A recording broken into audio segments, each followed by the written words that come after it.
શનિ આપણી સાથે જોડાયેલા છે। શનિ, રાજકોટ ક્રાઇમ બ્રાન્ચે ઝડપેલા સટ્ટાકાંડ કેસમાં વધુ એક મોટો ખુલાસો થયો છે, શું ખુલાસો?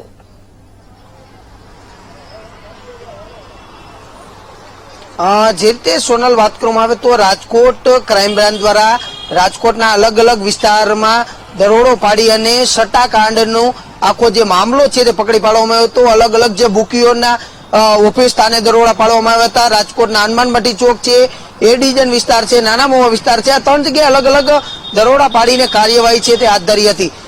તેમાંથી અલગ અલગ ત્રણ જેટલા જે આરોપીઓની ધરપકડ કરી હતી, તેઓ ક્રિકેટના આઈડીના સટ્ટા સાથે સંડોવાયેલા હોવાનું પ્રાથમિક વિગત છે તે પોલીસને મળી હતી।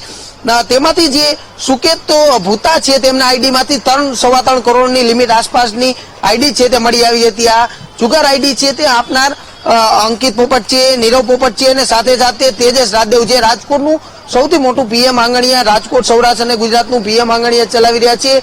આ પીએમ આંગણિયાના વહીવટદાર હતા, સાથે સાથે તેનું પણ નામ આ બુકી બજારમાં ઉછળ્યું છે। સટ્ટાકાંડમાં તેનું નામ પોલીસ ફરિયાદમાં નોંધાઈ ચૂક્યું છે। તેઓ હજુ ત્રણેય પોલીસ પકડથી દૂર છે, ત્યારે સમગ્ર બાબતને લઈને સવાલ એ ઉઠી રહ્યા છે કે ક્રાઇમ બ્રાન્ચે દરોડો તો પાડી દીધો છે, પરંતુ આ મુખ્ય ત્રણ આરોપીઓ જે કરોડોના નેટવર્ક ચલાવતા હતા, કરોડો રૂપિયાના કાળા નાણાંનો વ્યવહાર કરતા હતા કે કેમ, આ સમગ્ર બાબતને લઈને આ નેટવર્ક ક્યાં ચાલતું હતું, કઈ કઈ એપ્લિકેશનો માધ્યમનો ઉપયોગ કરવામાં આવતો, એની તપાસ છે તે ક્રાઇમ બ્રાન્ચે શરૂ કરી છે। પરંતુ આ સટ્ટા નેટવર્કનો પર્દાફાશ તો થયો છે, પરંતુ મુખ્ય આરોપી ક્યારે પકડાશે તે પણ જોવાનું રહેશે। તેજસ રાદદેવ જેનું મુખ્ય આરોપીમાં નામ છે તે હજુ સુધી પોલીસ પકડથી દૂર છે, ત્યારે અનેક સવાલો ઉઠી રહ્યા છે। જી સોના। જી આભાર શનિ તમામ વિગતો માટે।